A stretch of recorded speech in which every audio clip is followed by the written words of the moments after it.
Hello my dear students, क्या हाल चाल। और आज एक और बेहतरीन क्लास हम आपके लिए लेकर आए हैं वैदिक सभ्यता के ऊपर। पिछले क्लास में हमने सिंधु घाटी सभ्यता के 39 यानी 39 महत्वपूर्ण सवालों को हमने देखा था। आज हम आपके लिए लेकर आए हैं वैदिक सभ्यता, और वैदिक सभ्यता में भी हम कुल 38 सवालों को आपके लिए लेकर आए हैं। और ये 38 सवाल आप पूरा पढ़ लीजिए, पूरा वैदिक सभ्यता कंप्लीट हो जाएगा। जैसा कि आपको पता है कि जब सिंधु घाटी सभ्यता की खोज नहीं हुई थी तो भारत की सबसे प्राचीन सभ्यता जो थी वो वैदिक सभ्यता थी। और वैदिक सभ्यता को ही आर्यों की सभ्यता कहते हैं। और वैदिक सभ्यता का कालखंड 1500 बीसी से लेकर 600 बीसी तक था, यानी 1500 ईसा पूर्व से लेकर 600 ईसा पूर्व तक था। तो आज हम टॉप 38 यानी 38 सवाल करेंगे वैदिक सभ्यता के ऊपर। ये 38 अहम सवाल आपके लिए, इस चैप्टर के लिए, आपके लिए महत्वपूर्ण है। बस ये 38 सवाल कंप्लीट कर लीजिएगा तो समझिए आप कोई भी एग्जाम में, आने वाली किसी भी परीक्षा में आप बैठ जाइए, आपको वैदिक सभ्यता से सवाल नहीं छूटेगा। साथ ही साथ हम आपको पूरा जीएस के जितने भी जीके जीएस के जितने भी सब्जेक्ट हैं सबके लिए हमारी टीम आपको चैप्टर वाइज इसी तरीके से टॉप 30, टॉप 40, टॉप 50 ऐसे करके क्वेश्चन अवेलेबल करा देंगे। तो चलिए थोड़ा सा वैदिक सभ्यता के बारे में हम लोग जान लेते हैं। तो हेडिंग बनाइएगा वैदिक सभ्यता।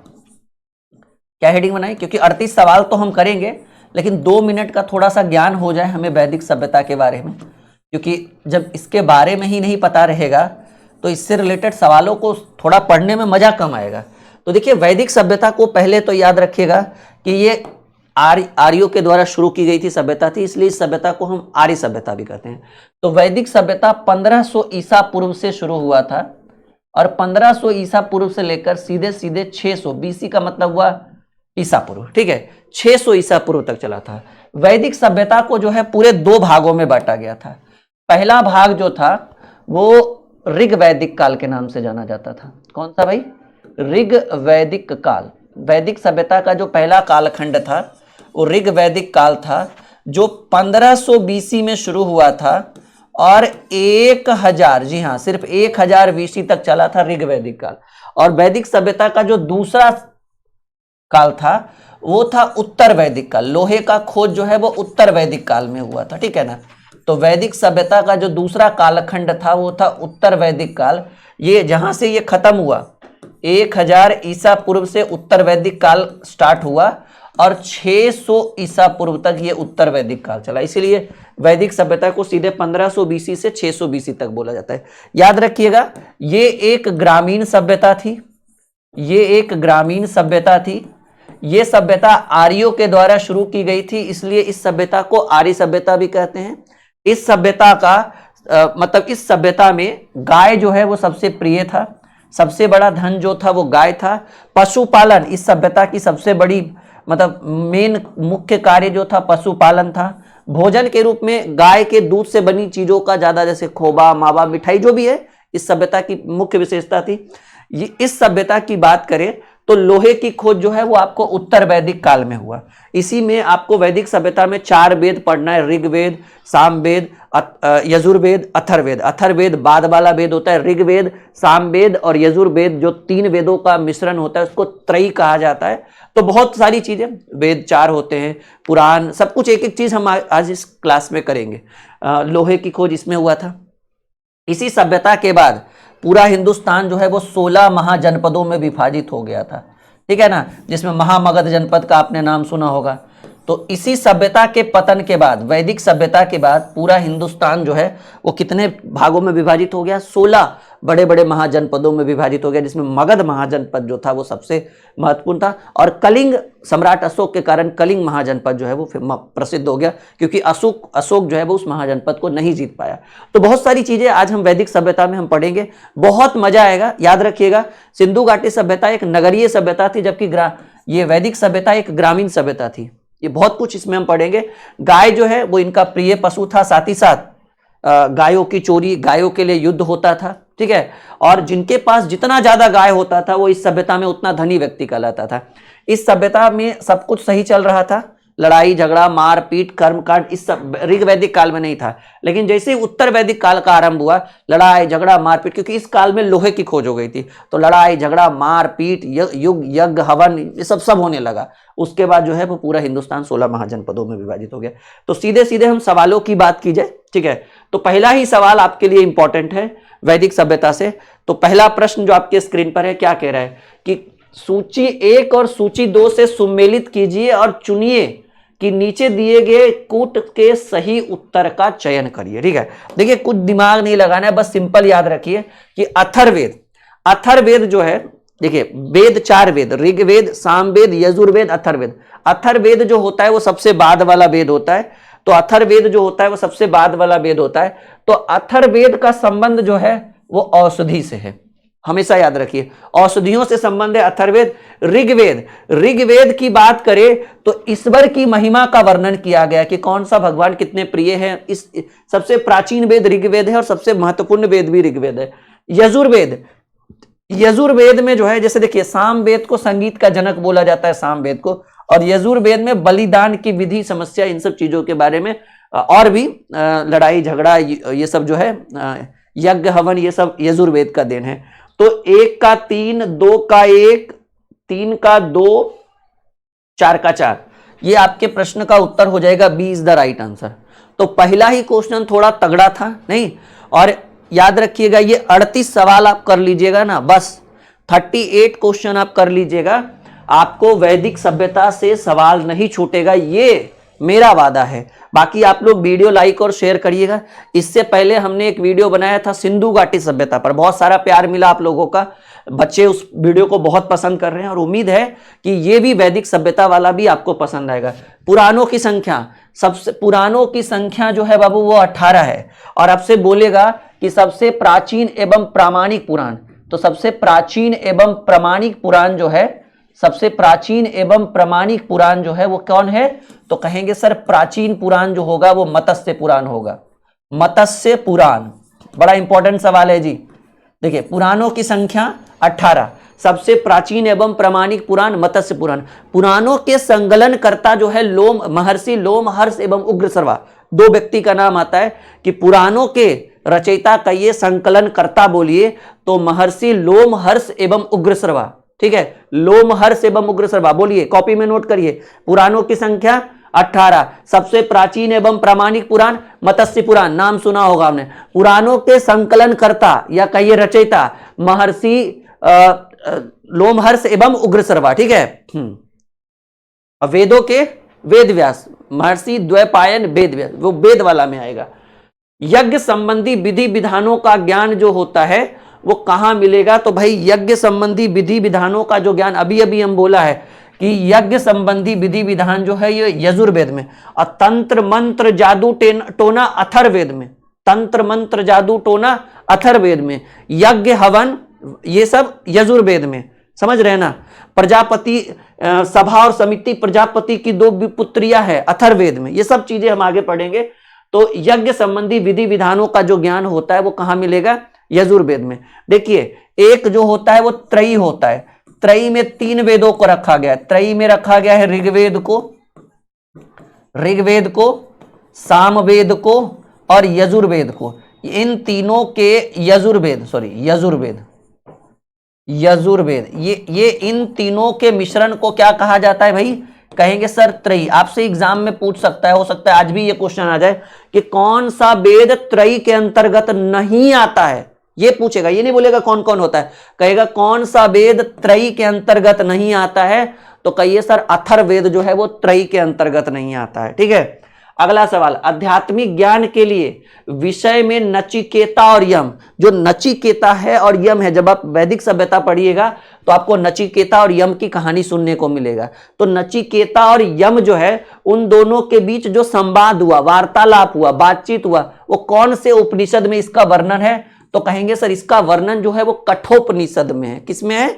कठोपनिषद में है। आगे बढ़े, कह रहे आध्यात्मिक ज्ञान के विषय में 2, जब आप पढ़िएगा ना वैदिक सभ्यता पूरा पढ़ाया जाएगा, उसमें हम खुद पढ़ा चुके हैं, प्लेलिस्ट में उपलब्ध है। ये नचिकेता और यम के बीच जो है वो संवाद हुआ था, यानी वार्तालाप हुआ, इसका वर्णन जो है वो कठोपनिषद में है, ठीक है। आगे बढ़ते हैं। पुरुष मेध का उल्लेख किस ग्रंथ में हुआ? पुरुष मेध का उल्लेख जो है वो किस ग्रंथ में हुआ? तो शतपथ ब्राह्मण ग्रंथ में हुआ। पुरुष मेध, बस ये 38 सवाल ही पढ़ना है आपको वैदिक सभ्यता में, बस 38 में एकदम पूरा टॉपिक क्लियर हो जाएगा। और इतना पढ़कर जाइएगा, सभी बहुत सारे एग्जाम, रेलवे के, एसएससी के, Bihar special exam, UP special exam, सब जगह ये, हरियाणा, गुजरात, महाराष्ट्र, सब जगह काम आएगा ये, ठीक है। ऑल ओवर इंडिया सभी एग्जाम, वनडे एग्जाम के लिए बढ़िया है। वैदिक काल में किस पशु को अघन्या माना जाता था? गाय को, और गाय को अघन्या माना जाता था। अब सवाल है कि सर एक शब्द जो आप बोल रहे अघन्या, इसका अर्थ क्या हुआ? तो इसका अर्थ हुआ ना मारे जाने वाले पशु। समझ रहे हैं मेरी बात? ना मारे जाने वाले पशु मतलब आप इनको मारना नहीं है। अभी तो भाई हिंदू परंपरा के हिसाब से गाय को माता माना जाता है, ठीक है ना। तो कहा गया है वैदिक काल में किस पशु को अघन्या माना जाता था? तो वो गाय था। अघन्या का मतलब क्या हुआ? अघन्या का मतलब अघन्या होगा। अघन्या का मतलब हुआ ना मारे जाने वाले पशु। क्या कहलाएंगे भाई? ना मारे जाने वाले पशु, ठीक है, मतलब उनको नहीं मार सकते, गाय, ठीक है। आगे बात करें, किस वैदिक साहित्य में मोक्ष का उल्लेख है? देखिए, अगर आपको मोक्ष की प्राप्ति चाहिए, अगर आपको मोक्ष की प्राप्ति चाहिए तो आप इसका वर्णन उपनिषदों में देखने को मिलेगा। नहीं होता है कि भाई जैसे ही हमें निर्वाण की प्राप्ति होगी हमें मोक्ष की प्राप्ति हो जाएगी, होता है ना कि जब हम इस शरीर को त्याग देंगे तो हमें मोक्ष की प्राप्ति होगी। तो वही कह रहा है कि किस वैदिक साहित्य में मोक्ष का उल्लेख मिलता है? तो कहेंगे सर उपनिषदों में। किसमें? उपनिषदों में हमें मोक्ष का उल्लेख मिलता है। किसमें? उपनिषदों में हमें मोक्ष का उल्लेख मिलता है। बड़ा बेहतरीन प्रश्न था ये, उपनिषदों में हमें मोक्ष का उल्लेख मिलता है। आगे बढ़े, चलिए अगले प्रश्न की बात करें, अगले सवाल की बात करें। आरंभिक वैदिक काल में वर्ण व्यवस्था किस पर आधारित थी? तो देखिएगा, वर्ण व्यवस्था मतलब समाज की जो व्यवस्था थी वो व्यवसाय पर आधारित। अभी किस चीज पर है? अभी जाति व्यवस्था है, नहीं कि भाई अगर कोई, समझ रहे ना, अभी भी हालांकि कर्म व्यवस्था हो गया है, जाति तो बांध कर। अब जैसे कोई सुनार है, अब कोई बढ़ई है तो वो सुनार का काम कर सकता है, लेकिन इससे पहले कौन सी थी? जाति व्यवस्था थी, ठीक है। तो पहले क्या था भाई? आरंभिक वैदिक काल में, देखिए ये बढ़िया चीज है, आरंभिक वैदिक काल में वर्ण व्यवस्था किस पर आधारित थी? व्यवसाय के ऊपर। समझ रहे हैं ना, ये बड़ा इंपॉर्टेंट था, ये बड़ा ही बेहतरीन प्रश्न था। वेद शब्द का अर्थ होता है, वेद का अर्थ होता है बाबू ज्ञान। वेद शब्द का अर्थ होता है ज्ञान। वेद शब्द का अर्थ क्या होता है? ज्ञान होता है। एकदम ये भी बेहतरीन प्रश्न था ये कि भाई वेद शब्द का अर्थ क्या होगा? तो कहेंगे सर वेद शब्द का अर्थ होगा ज्ञान। ये सारे प्रश्न जो है वो वैदिक सभ्यता के महत्वपूर्ण प्रश्न है। एक बार आप इसको करके जाइए। आर्य सभ्यता में, सॉरी आर्य सभ्यता, वैदिक सभ्यता को ही आर्य सभ्यता कहते हैं। आर्य सभ्यता में मनुष्य के जीवन की आयु को आरोही क्रमानुसार सजाइए। यानी देखिए, पहले आपको कौन सा जीवन अपनाना है? पहले आपको ब्रह्मचर्य जीवन अपनाना, कहा जाता है 25 साल तक। 25 से 40 गृहस्थ जीवन, 40 के बाद वानप्रस्थ जीवन, और अंतिम में संन्यास लेना चाहिए। यानी हमको लग रहा है कि ये वाला, लेकिन आजकल करता कहाँ है आजकल जी कोई, ठीक है नहीं। आजकल तो बच्चा लोग 10 साल में 9-10 में गया नहीं, हलो हलो स्टार्ट कर देता है वो लोग, ठीक है। अब बताओ क्या वो ब्रह्मचर्य जीवन अपनाएगा और क्या वो गृहस्थ जीवन अपनाएगा, ठीक है। तो यही है आजकल की विडंबना। नहीं, जो डिजिटल इंडिया है, अरे भाई इंडिया छोड़िए, अदर कंट्री में, अब तो इंडिया में भी कॉमन हो गया है ये सब चीज, लेकिन ये चीज नहीं होना चाहिए, ठीक है। समाज में जागरूकता की जरूरत है, लेकिन आप जागरूक करने जाइएगा तो आप ही को 4 बात बोल देगा, ठीक है कि हाँ हम बात नहीं करें, बताइए। अब उसको टाइम दिए कि हम बात करेंगे, तुमको शाम में कॉल करेंगे। हाँ, तो आजकल जागरूकता का वो जमाना रहा नहीं है, लेकिन एक्चुअल में यही है कि पहले हमें 25 साल तक एक ब्रह्मचर्य जीवन अपनाना चाहिए, उसके बाद गृहस्थ जीवन 40 साल तक, फिर वानप्रस्थ शायद 60 या 70 जो भी है, मुझे याद नहीं है, उसके बाद आपको संन्यास ग्रहण करना चाहिए, नहीं। हाँ, अगला सवाल है, वैदिक युग में राजा अपनी जनता से जो कर वसूलते थे उस कर को बलि कहा जाता था। यह भी बड़ा बेहतरीन सवाल है कि वैदिक काल में, वैदिक युग में, आर्य काल में राजा जो अपनी जनता से कर वसूलते थे, अभी हम लोग क्या बोलते हैं उसको? जीएसटी बोलते हैं, गुड्स एंड सर्विस टैक्स। अभी जो हमारे राजा साहब हैं नरेंद्र दामोदर दास मोदी, ठीक है, वो हम लोगों से जो कर वसूलते हैं उसको जीएसटी बोला जाता है, गुड्स एंड निर्मला सीतारमन। हाँ हाँ हाँ भाई, यही देखो नाम अब याद आया। मोदी जी तो भाई बेचारे, उनको तो वो विभाग मिला ही नहीं, वो तो ठीक है। तो पहले बोला जाता है बली, अभी क्या बोला जाता है? अभी बोला जाता है टैक्स। मान लीजिए कि हमारे बच्चे, हमारी अगली पीढ़ी पढ़ेंगे कि भाई 2025 में सभी भारतीयों के द्वारा जो टैक्स वसूला जाता था उसको किस नाम से जाना जाता है? कहेंगे GST, goods and service tax.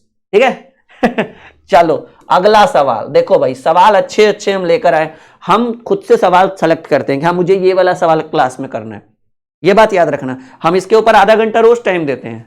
पहले सवाल सेलेक्ट करने में आधा घंटा टाइम लगता है हर चैप्टर से। मान लीजिए अब 200 सवाल हमने निकाला, अब मुझे 200 में 50 सवाल करवाना है तो टाइम तो लगेगा ना। उस 50 सवाल में हम टिक लगाएंगे कि देखो भाई ये वाला सवाल इंपॉर्टेंट है, ये वाला टाइप करो।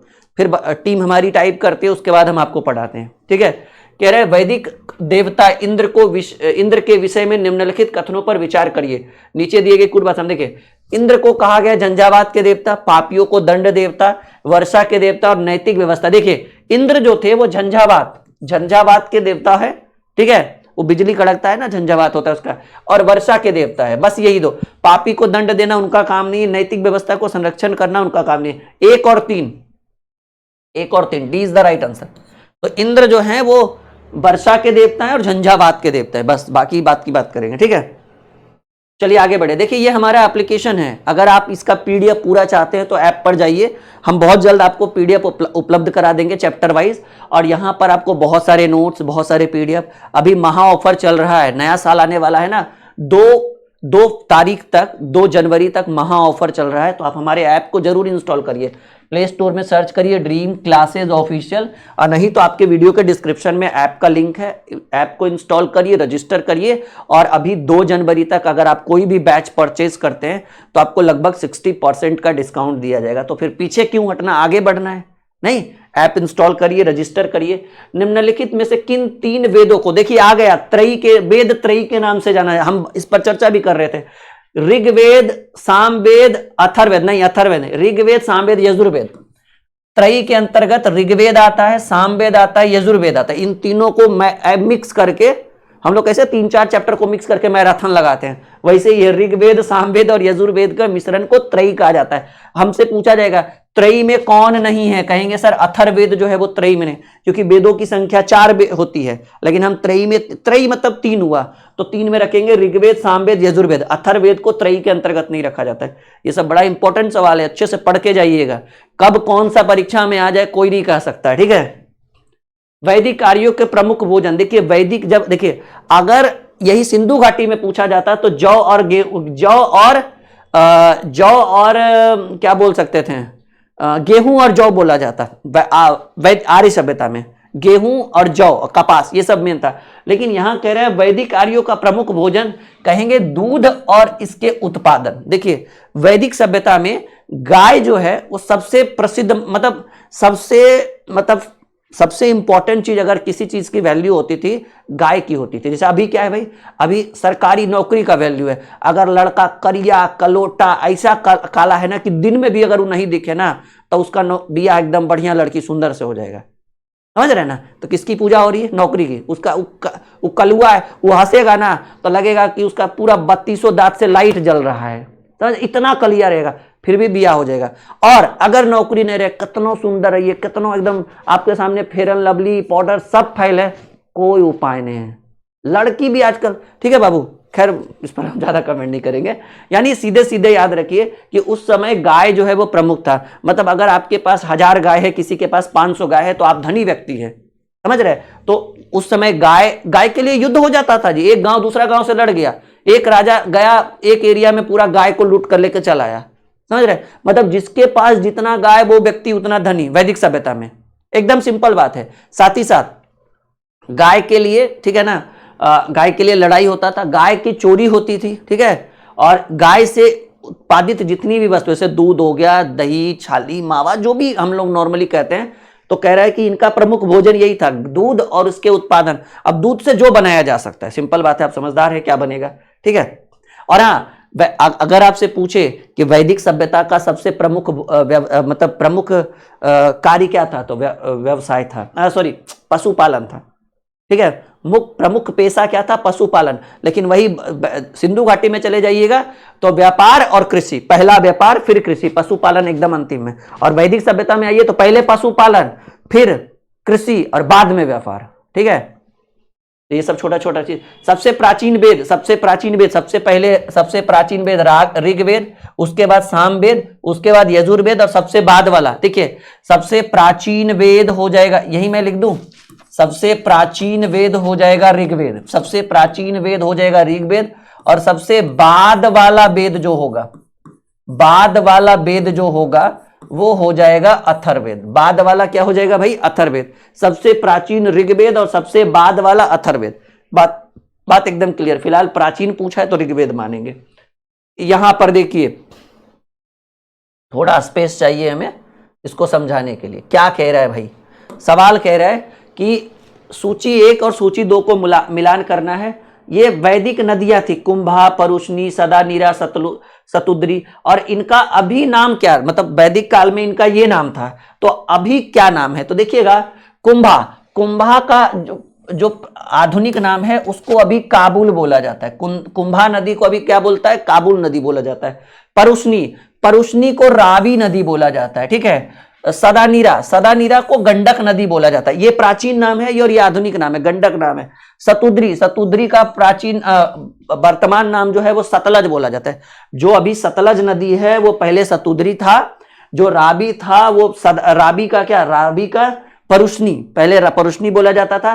काबुल नदी को कुंभा बोला जाता था और गंडक नदी को पहले सदानीरा बोला जाता था। 1 का 2, 2 का 3, 1 का 2, 2 का 3, 3 का 1 और 4 का 4। चलिए, आपके प्रश्न का उत्तर हो गया बी नंबर, यानी 16 नंबर प्रश्न का जो होगा वो आंसर बी होगा। बोलिए, यहां तक कोई दिक्कत, कोई परेशानी? एकदम लग रहा है मक्खन? बिल्कुल।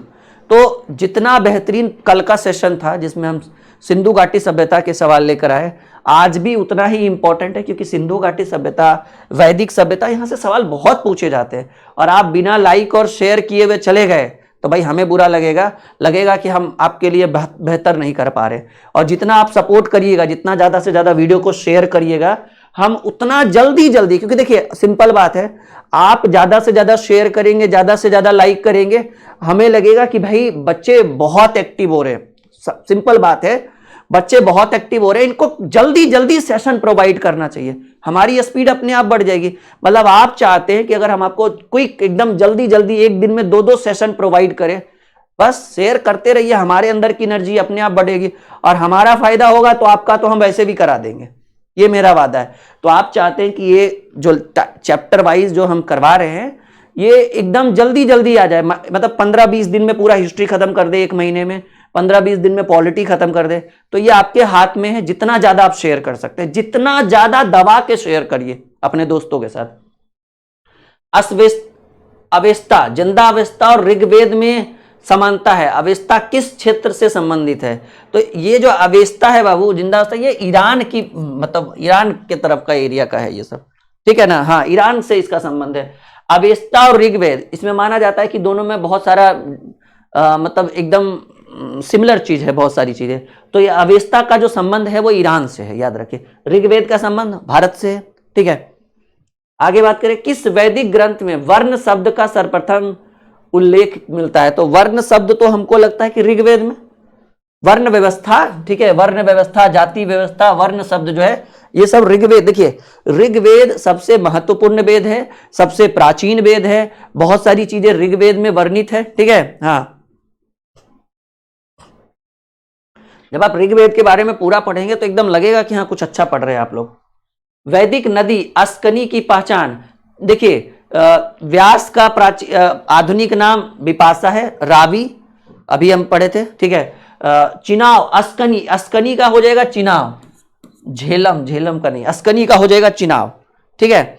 तो कह रहे हैं वैदिक नदी अस्कनी की पहचान किन नदियों में से? देखिए इधर हम 2-3 कर रहे थे ना, इधर देखिए, काबुल का प्राचीन नाम कुंभा, रावी का परुष्णी, और गंडक का सदानीरा, और सतलज का सतुद्री।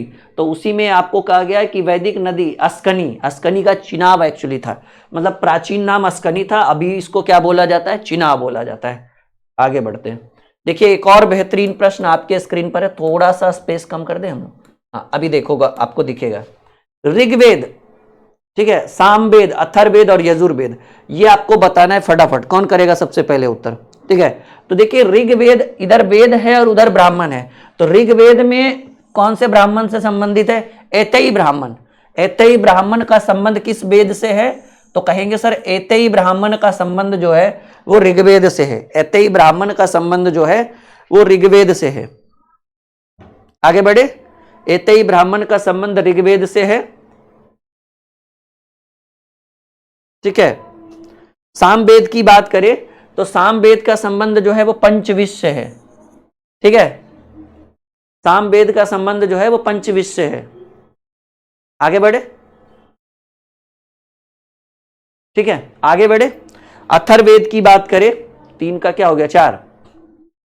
अथर्ववेद का संबंध जो है वो गोपथ ब्राह्मण से है। अथर्ववेद का संबंध जो है माय डियर गोपथ ब्राह्मण से है, और यजुर्वेद का संबंध जो है वो शतपथ ब्राह्मण से है। ये थोड़ा सा टफ क्वेश्चन था। 1 का 3, 2 का 4, 3 का 1, 4 का 2। आपके प्रश्न का उत्तर इस बार भी बी नंबर ही होगा। ठीक है, तो राइट आंसर क्या होगा?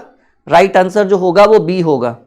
ओके, चलिए, कोई दिक्कत, कोई परेशानी? 20 सवाल हो चुके हैं, मजा आ रहा होगा आप लोग को, आनंद आ रहा होगा। लाइक और शेयर जरूर करिएगा। नए स्टूडेंट हैं, पहली बार अगर आपने विजिट किया है चैनल, सब्सक्राइब जरूर करेंगे। जितना आप सपोर्ट करेंगे हम प्रॉमिस करते हैं कि हम आपको उतना समय देंगे। समझ रहे हैं ना जी? निम्नलिखित 4 वेदों में किस एक में जादुई माया और वशीकरण का वर्णन है? जादुई माया और वशीकरण का वर्णन है, तो याद रखिएगा जादू, टोना, तंत्र, मंत्र, ये सब जो है वो अथर्ववेद में है, और यज्ञ हवन यजुर्वेद में।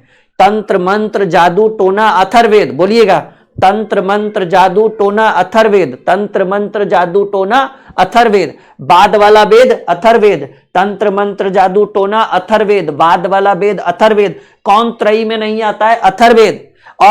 और यज्ञ और हवन वाला यजुर्वेद, यज्ञ और हवन वाला यजुर्वेद। तंत्र मंत्र जादू टोना अथर्ववेद, यज्ञ हवन यजुर्वेद, तंत्र मंत्र जादू टोना अथर्ववेद।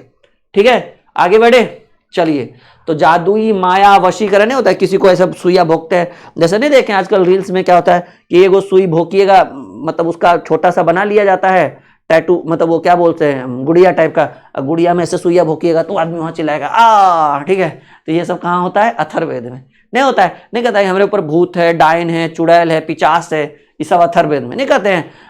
देखिए सिंपल बात है, अगर मान लीजिए कि आपको खोखी सर्दी हुआ है, एकदम सिंपल हम उदाहरण दे रहे हैं, अगर आपको खोखी सर्दी हुआ है, आप जाइएगा डॉक्टर के, दवाई लिख देगा, 2 इंजेक्शन भोग देगा, कहेगा ये है वो है, शुगर, ये बीपी कम है, ये कम है, वो कम है, कुछ भी अगर तबीयत खराब है, यही आप एक वैद्य के यहाँ चल जाइए, वो तुरंत कहेगा। ठीक है, या फिर कोई ऐसा इसके यहाँ चल जाइए जो भूत मूंगा देखता हो, कहिएगा, वो कहेगा कि आपको कोई पीछे धैले है, एकदम 2 सेकेंड नहीं लगेगा। आप जाकर देखिए, जैसा देवता वैसा पूजा। आप जाकर देखिए, मान लीजिए कि आपके हाथ में कुछ भी, मान लीजिए कि आपको फीवर है हल्का फुल्का, ठीक है, आप डॉक्टर के यहाँ ना जाकर वो उसके यहाँ जाइए जो ये सब देखता हो, भूत मूंगा वाला, ठीक है, उसके यहाँ जाइए, कहिए ना कि देह में बड़ा 2-4 दिन से दर्द रहता है, मतलब अजीब अजीब सा चला, वो कहेगा ना तुम्हारे ऊपर भूत है, ठीक है, और तुमको धैले है, घरे बगल अगले बगल वाला है, ठीक है, मतलब हद है प्रभु।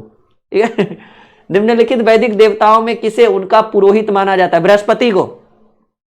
देवता बृहस्पति को हम लोग क्या मानते हैं? पुरोहित मानते हैं। बृहस्पति पूजा होता है ना, हाँ, वही है कि भाई निम्नलिखित वैदिक देवताओं में किसे उनका पुरोहित माना जाता है। तो वैदिक देवता जो अपना पुरोहित मानते थे बृहस्पति देवता को। हम लोग भी बृहस्पति पूजा कर लेते हैं, शनि पूजा कर लेते हैं, नहीं करते हैं? बृहस्पतिवार देखिए, महिलाएं जो है बृहस्पतिवार करती है, उस दिन गुड़ और चना का भोग लगाती है तुलसी माता को, वगैरह वगैरह जो भी है, हम सुने हैं, देखें, थोड़ा बहुत, प्रॉपर तो किए नहीं है। ऋग्वैदिक काल में निष्क किस अंग का आभूषण है? निष्क जो होता था ना, निष्क जो है वो गला में पहनने वाला, जिसको हम लोग आजकल हार बोलते हैं, रानी हार बोलते हैं, नहीं? देखिए, पहले नौकरी कर लीजिए बढ़िया से, ठीक है, बढ़िया से दोनों पैर पर अच्छा से खड़ा हो जाइए, नहीं तो नहीं होइएगा तो जैसे बिया होगा बीबी कहेगी वो रानी हार दीजिए। अभी 1.5 लाख रुपए गोल्ड चल रहा है, 3-4 भर का अगर एगो रानी हार भरवा ली ना तो 2-4 साल का कमाई निकल जाएगा। इसलिए पहले एकदम इतना ना कमा लीजिए, इतना ना मेहनत कर लीजिए, जीवन में आगे बढ़ लीजिए। एगो मांगे तो 2 दीजिए, एक रानी हार मांगे ना बीबी तो 2 दीजिए, ठीक है। वो भी कहे कि हाँ कहाँ पहुंचे हैं, तो इसलिए मेहनत। तो निस्क जो है वो गले में पहनने के लिए, पहले निस्क बोला जाता था, आजकल क्या बोल सकते हैं, गले में हार बोल सकते हैं, जो भी कही आपकी मर्जी, मतलब गला में पहनने वाला महिलाओं के लिए, ठीक है। लड़के भी पहनते हैं, जैसे कुछ भी लॉकेट हो गया या धागा हो गया। निस्क मतलब गला, गला में कुछ भी पहन सकते हैं आप। प्राचीन काल में देखते थे महिलाएं जो थी, अभी राजस्थान में अभी भी है, चांदी का बेड़ा पहना जाता है पैर में, गले में ऐसे मोटा सा पहनी हुई रहेगी। दादी परदादी को देखिएगा, अभी भी अगर आपकी दादी परदादी जिंदा है तो वो लोग पहनते हैं, या फिर उनका रखा होगा कहीं पेटी में, पूछ कर देखिए, वो कहेंगे कि हाँ मेरा तो हाँ शादी में चढ़ा था। चांदी का, ज्यादातर चांदी का रहता है, क्योंकि इतना मोटा रहता है, वो गले में ऐसे पहनने के लिए रहता है, हसली टाइप का। उसको हम लोग क्या कह सकते हैं, नो आइडिया, ठीक है। निम्नलिखित में से कौन सा अभिलेख ईरान से भारत में आर्यों के आने की सूची को देता है? देखिए देखिए सिंपल बात है, वैदिक सभ्यता आर्यों की सभ्यता है, तो आर्य मध्य एशिया में आए थे, तो ईरान से आए थे, भारत में एंट्री किए थे, तो भाई कहीं तो लिखित होगा ना। तो ये लिखित जो है ये वर्णन है बोगासकोई अभिलेख में। कौन सा? बोगासकोई अभिलेख। कह रहे हैं निम्नलिखित में से कौन सा अभिलेख कहता है कि ईरान से भारत में आर्यों का आगमन हुआ था? ईरान से, ये जो वैदिक सभ्यता जो है इसको आर्यों की सभ्यता बोला जाता है। तो आर्य आए थे कहां से? तो ईरान से आए थे। ईरान से जो भारत में आए थे इसकी जानकारी जो है बोगासकोई अभिलेख में, ठीक है ना। कौन से अभिलेख में? बोगासकोई। ये इंपॉर्टेंट सवाल है, प्रश्न हो सकता है पूछ दे कि ईरान से भारत आए, ठीक है, आर्य ईरान से भारत आए थे और उन्होंने वैदिक सभ्यता का प्रचलन किया। तो ये है कहां पे लिखा कि ये ईरान, ये आर्य थे, ईरान से आए थे? तो बोगासकोई अभिलेख में इसका वर्णन है, ठीक है। चलिए, शतपथ ब्राह्मण में उल्लेखित राजा विदेह माधव से संबंधित ऋषि कौन थे? शतपथ ब्राह्मण में एक उल्लेखित राजा थे जिनका नाम था विदेह माधव। इनका संबंध जो है वो कौन से ऋषि से थे? तो ऋषि गौतम रहुगण, ठीक है। ये इतना इंपॉर्टेंट सवाल नहीं है पर फिर भी अच्छा है। ऋषि गौतम रहुगण। 38 सवाल हमने अगर बैनर में लिखा है तो हम 38 सवाल ही कराएंगे, 37 भी नहीं करेंगे, 39 भी नहीं कराएंगे, 38 के 38 कराएंगे। 38 करने के बाद आपको खुद ही समझ में आएगा कि हाँ सर इससे ज्यादा हम लोगों को पढ़ने की आवश्यकता ही नहीं है। चलिए, महाभारत मूलतः किस रूप में जानी जाती है? महाभारत का प्राचीन नाम था भाई जय संहिता। क्या था प्रभु? महाभारत का प्राचीन नाम था जय संहिता। बड़ा बेहतरीन सवाल है, बड़ा, ये सब तो फेमस क्वेश्चन है। गोत्र शब्द का प्रयोग सर्वप्रथम कहां हुआ?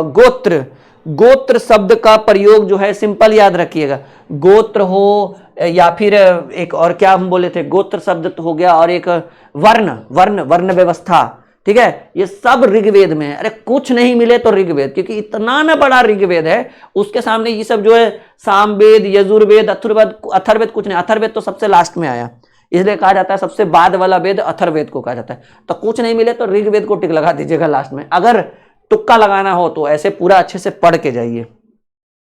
ऋग्वेद में प्रसिद्ध 10 राजाओं का युद्ध, इसी को दशराग युद्ध बोला जाता है। क्या बोला जाता है भाई? दशराग युद्ध,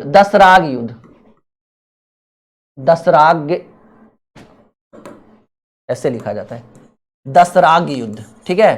तो ये जो है दशराग युद्ध जो है वो किस नदी पर हुआ था? तो परुष्णी नदी पर हुआ था। और इसी परुष्णी नदी को अभी प्राचीन में, परुष्णी का जो आधुनिक नाम है वो रावी है, परुष्णी है भी नहीं, परुष्णी। इसी परुष्णी को अभी वर्तमान में क्या नाम दिया गया है? रावी नदी। तो आपसे एकदम बहुत ही शानदार प्रश्न पूछा गया, ऋग्वेद में प्रसिद्ध 10 राजाओं का जो युद्ध है वो किस नदी के किनारे लड़ा गया था? तो दशराग युद्ध है। 10 राजाओं का, मतलब 10 राजाओं ने आपस में युद्ध किया था, और इसी का नाम पड़ा दशराग युद्ध। दशराग युद्ध परुष्णी नदी को ही कहा जाता है रावी नदी। परुष्णी नदी का आधुनिक नाम क्या है भाई? तो कहेंगे सर परुष्णी नदी का आधुनिक नाम जो है वो रावी नदी है।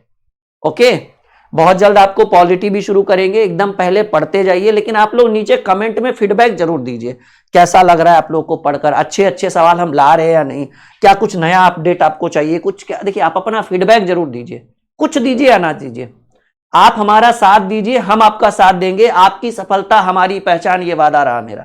ठीक है, जान लगा देंगे हम आपके ऊपर, जान लगा देंगे। बस आप अपना भी तो फीडबैक दीजिए, जैसे हमने क्लास करवाया, नीचे कमेंट में अपना फीडबैक दीजिए कि सर अच्छा क्लास था, बढ़िया लगा, ये सर ये चीज होना चाहिए, क्वेश्चन और बढ़ाना चाहिए। समझ रहे हैं ना मेरी बात? चलिए, निम्न में से किस नदी को ऋग्वेद में माते तमा, देवी तमा, नदी तमा से संबोधित किया जाता है? कि माता देवी सब आप ही, वो कहते हैं ना, तुम ही हो माता, तुम ही हो बंधु, तुम ही सखा, इस तरह का आपने सुना होगा, प्रार्थनाओं में गाया होगा।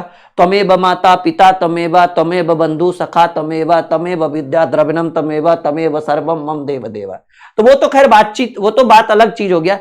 यहां कह रहे किस नदी को ऋग्वेद में, ऋग्वेद यानी आर्य सभ्यता में कौन सी नदी ऐसी थी जिनको माते तमा कहा जाता था, देवी तमा कहा जाता था, नदी तमा कहा जाता था? कहने का मतलब है सबसे पूजनीय नदी जो माना जाता था वो सरस्वती को, सिंधु को नहीं। सिंधु नदी सिंधु सभ्यता में फेमस थी, समझ रहे ना? और सरस्वती नदी का जो है ना, इसमें 200 श्लोकों का वर्णन किया गया है।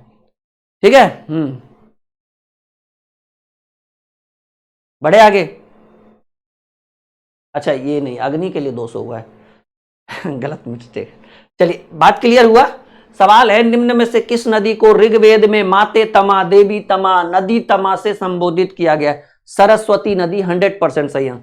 सिंधु नदी सिंधु सभ्यता में फेमस थी। ठीक है, किस वेद में सभा और समिति को प्रजापति की 2 पुत्रियां कहा जाता है?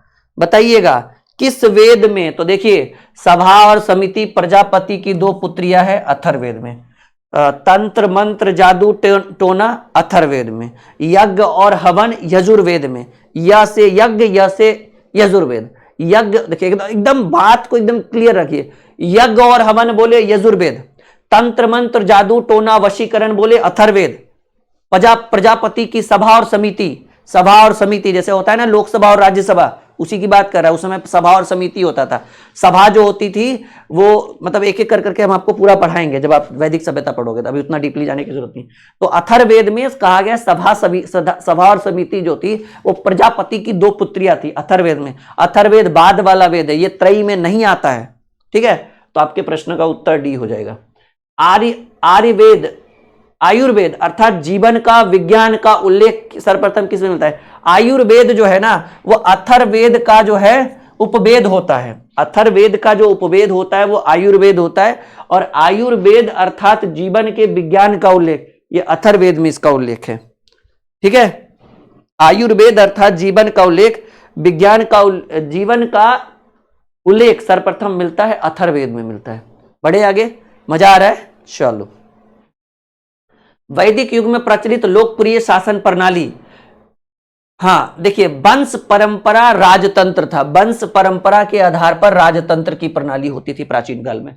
वैदिक युग में प्रचलित लोकप्रिय शासन प्रणाली जो थी वो वंश परंपरागत राजतंत्र था। लोकतंत्र तो था ही नहीं, लोकतंत्र तो अब आया है हमारे यहाँ।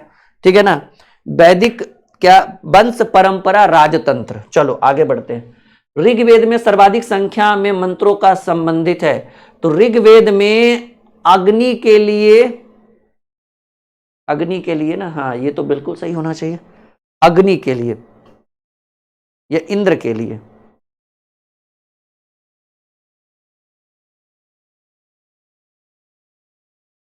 हाँ अग्नि के लिए, अग्नि का होगा। अग्नि के लिए हम देखिए सरस्वती उस समय मार रहे थे। अग्नि के लिए 250 मंत्रों का उल्लेख किया गया। कह रहे ऋग्वेद में सर्वाधिक संख्या में मंत्र संबंधित है, तो अग्नि के लिए, अग्नि के लिए ऋग्वेद में कितने मंत्र है? 250। और एक और है अग्नि, और एक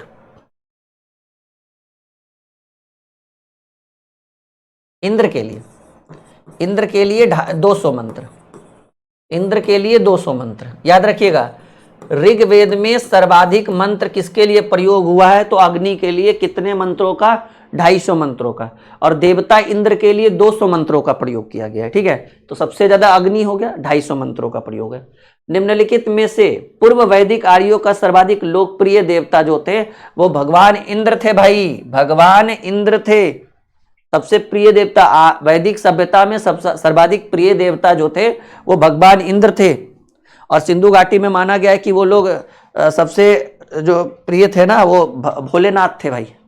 हाँ सही बात है। अब देखिएगा ना, हालांकि ये लोग मातृदेवी की पूजा करते थे, लेकिन प्रिय देवता जो थे वो भोलेनाथ थे, भगवान शंकर, क्योंकि शिवलिंग के प्रमाण मिले हैं ऋग वैदिक काल में।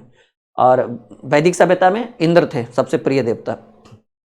चलिए 800 ईसा पूर्व से 600 ईसा पूर्व के काल को किस युग से जोड़ा गया है? तो याद रखिएगा ये जो युग था ये ब्राह्मण युग था, समझ रहे ना। 800 ईसा पूर्व, क्योंकि यहां पर क्या आ गया था ना, उत्तर वैदिक काल आ गया था। उत्तर वैदिक काल आ गया तो तंत्र मंत्र जादू टोना वशीकरण, समझ रहे ना, साथ ही साथ एकदम कर्म कांड होने लगा, एक से एक अश्वमेध यज्ञ होने लगा, फलना यज्ञ होने लगा, चिन्ना यज्ञ होने लगा, ये सब उधर आ गया। ठीक है, तो ब्राह्मणों की वैल्यू बढ़ गई वहां पर, ब्राह्मण युग हो गया ये। ऋग्वेद की मूल्य लिपि क्या थी? ऋग्वेद की जो लिपि थी वो ब्राह्मी थी। ऋग्वेद की जो मूल्य लिपि थी वो ब्राह्मी थी। ठीक है, चलिए गायत्री मंत्र का नाम, प्रसिद्ध मंत्र सर्वप्रथम मुंडकोपनिषद से।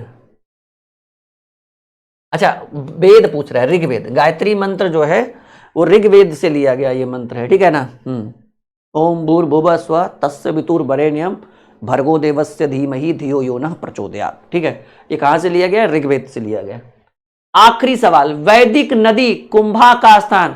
कुंभा काबुल। काबुल अभी अफगानिस्तान में है भाई, अफगानिस्तान की राजधानी है काबुल। अभी हम शुरू में आज पढ़े थे ना कुंभा। कुंभा किस नदी का आधुनिक नाम है, प्राचीन नाम था?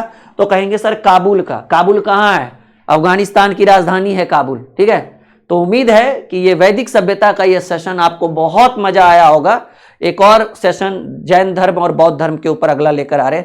ज्यादा से ज्यादा सपोर्ट चाहिए आप लोगों का, बस ज्यादा से ज्यादा। अब हल्के में नहीं लेना, एकदम सपोर्ट करिए, हम आपके साथ है, पूरी तैयारी हम यहां से आपको कराएंगे। ओके, चलिए बहुत बढ़िया।